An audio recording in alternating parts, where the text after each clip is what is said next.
సంవత్సరాల కాలంలో మన ప్రభుత్వంలో చేర్చినప్పుడు ఇల్లు కట్టించుకున్నాను. అప్పుడు జరిగిన నెల మళ్ళీ 5 సంవత్సరాల పనులు మాకైతే అందుబాటులోకి రాలేదు. మేము చాలా ఇబ్బంది పడ్డాం కరోనా టైంలో. ఆ టైంలో పడ్డప్పుడు మమ్మల్ని ఎవరు ఆదుకున్న కూడా ఎవరు రాలేదు. 5 సంవత్సరాల పాలనలో కూడా అప్పుడు 50,000 కరెంటు బిల్లు కట్టేనే మీకు పింఛన్ ఇస్తాము, లేకపోతే మెయ్యం. సచివాలయంలోకి వచ్చిన పింఛన్ ఎన్నికెళ్ళిపోయింది. ఎన్నికెళ్ళిపోతే 50,000 బిల్లు కట్టమంటే అబ్బాయి కూలి పని చేసుకుని ఇప్పుడు కూడా మేము నెల వచ్చాము 3,000 రూపాయలు డబ్బులు కట్టుకుంటున్నాం పింఛన్ కోసం 50,000 తెచ్చి. అప్పుడు మాకు సచివాలయంలో పింఛన్ ఇచ్చారు 50,000 కరెంటు బిల్లు కడితేనే. ఆ 50,000 కట్టుకుని ఇప్పుడు నేను అప్పుడు 2,750 రూపాయలు పింఛన్ తీసుకుంటున్నాను.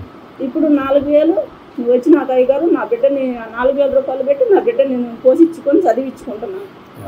అబ్బాయి తెచ్చిన 200 జీవిత ప్రకారం మేము ఇంట్లో ఆయుధ ప్రకారం వాడుకొని సంవత్సరాల కాలంలో మన ప్రభుత్వంలో చేర్చినప్పుడు ఇల్లు కట్టించుకున్నాను.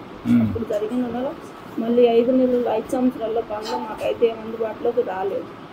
మేము చాలా ఇబ్బంది పడ్డాం కరోనా టైంలో. ఆ టైంలో పడ్డప్పుడు మమ్మల్ని ఎవరు ఆదుకున్న కూడా ఎవరు రాలేదు. 5 సంవత్సరాల పాలనలో కూడా అప్పుడు 50,000 కరెంటు బిల్లు కట్టేనే మీకు పింఛన్ ఇస్తాము, లేకపోతే మెయ్యం. సచివాలయంలోకి వచ్చిన పింఛన్ ఎన్నికెళ్ళిపోయింది. ఎన్నికెళ్ళిపోతే 50,000 బిల్లు కట్టమంటే అబ్బాయి కూలి పని చేసుకుని ఇప్పుడు కూడా మేము నెల వచ్చాము 3,000 రూపాయలు డబ్బులు కట్టుకుంటున్నాం పింఛన్ కోసం 50,000 తెచ్చి. అప్పుడు మాకు సచివాలయంలో పింఛన్ ఇచ్చారు 50,000 కరెంటు బిల్లు కడితేనే.